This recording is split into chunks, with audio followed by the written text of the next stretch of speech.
Welcome to this explainer. Today, we're diving straight into ACIM, specifically Lesson 16. The core lesson here is absolutely foundational, and it's simply this.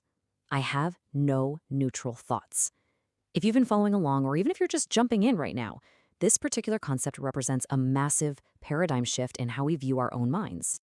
So that statement, I have no neutral thoughts, is our anchor for today. It's incredibly profound.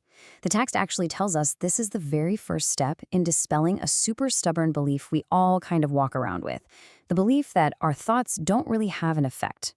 You know, we tend to treat our inner monologue like it's just harmless background noise, right? But this lesson is here to completely flip that idea on its head. Take a look at this. The source material makes a really bold, uncompromising claim. Everything you see is the result of your thoughts. And when it says everything, it literally means everything. There is absolutely no exception to this fact. Your thoughts aren't just you passively observing the world. They are the active lens creating and shaping everything you perceive in your reality. So how do we even categorize all these thoughts we're having? Well, we usually label them as big or little or maybe powerful or weak. But the text strips all of that away. It says thoughts are merely true or they're false. That's it. And here's exactly what they do.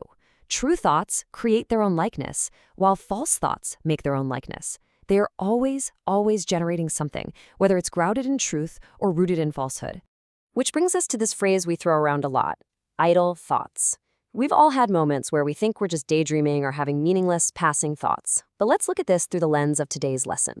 The text argues that idle thoughts is a completely self-contradictory concept. Think about it. If our thoughts give rise to the perception of an entire world, how could any thought possibly be called idle? Something that generates your whole perceived reality is working incredibly hard. It is definitely not just sitting around doing nothing. The reality is, every single thought you have is actively contributing. It's basically a continuous binary operation happening in your mind all day long. Either a thought extends the truth or it multiplies illusions. Sure, you can absolutely multiply illusions, which the text playfully calls multiplying nothing, but you aren't going to extend reality by doing that. The big takeaway here is just the continuous, nonstop creative power of your own mind. Because of that power, the stakes of our everyday thinking are unbelievably high. The lesson points out that every thought brings either peace or war, either love or fear. A neutral result is completely impossible, simply because, as our title says, a neutral thought is impossible. Every tiny judgment, every worry, every moment of gratitude, it's all tipping the scales. Naturally, though, our minds try to protect us from that heavy responsibility. The source material highlights a major trap we all fall into: the temptation to dismiss our fear thoughts as unimportant, trivial, and just not worth bothering about. We catch ourselves thinking, oh, it's just a silly little worry about my commute, or it's just a tiny annoyance at my coworker. We desperately want to sweep them under the rug. But here is the real wake-up call from the text. Salvation requires us to recognize that all these fear thoughts, no matter how little we think they are equally destructive. A massive rage and a tiny annoyance, they both multiply illusions. Yet, wonderfully, the text also reminds us that they are equally unreal. Because they're false thoughts, they have no actual foundation in truth, even when their effects feel super real to us in the moment. Okay, Section 10, How to Practice Today, Training the Mind to See Impact. Let's get right into the mechanics of this. Here are your exact steps for today's practice. First, you're going to want to close your eyes for about a minute. Second, actively search your mind. Third, and honestly, this is the tricky part, be super careful not to overlook any of those elusive little thoughts, and really try your hardest not to make artificial distinctions between them. The text totally acknowledges this is difficult at first. Your brain is going to want to sort them and say, this thought matters, but that one doesn't. Try not to let it. As each thought crosses your mind during that minute, just hold it in your awareness. Don't push it away. Instead, mentally use this exact template to address it. Say to yourself, this thought about whatever it is not a neutral thought. Just fill in the blank. Like, this thought about my overflowing inbox is not a neutral thought. You can also use this slight variation. That thought about blank is not a neutral thought. The phrasing is incredibly simple, but it's so powerful.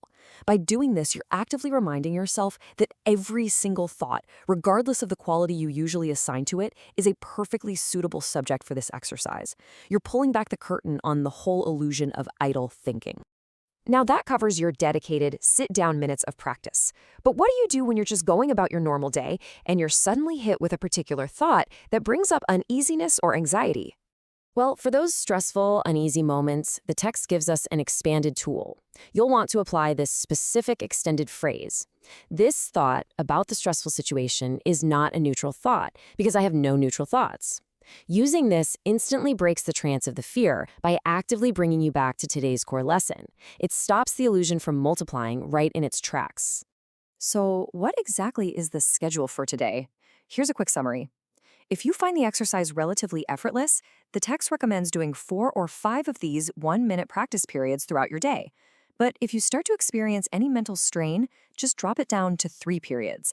And if you feel actual discomfort while searching your mind, simply reduce the length of the exercise to less than a minute. The goal here is consistent awareness, not giving yourself a headache. To wrap up this explainer, let's bring it right back to our main takeaway. I have no neutral thoughts. Remember, try to do this practice for about a minute, 3 to 5 times today, depending on how comfortable it feels for you. And hey, if you found this breakdown of ACIM Lesson 16 helpful and it made these concepts clearer, please take a quick second right now to like this explainer and subscribe to the channel so we can keep exploring together. As we close out, I want to leave you with this final thought to ponder as you step back into your day. If every single thought extends truth or multiplies illusion, if your very next thought literally creates your reality, what will you choose to think? Take that question with you, and I'll see you in the next explainer.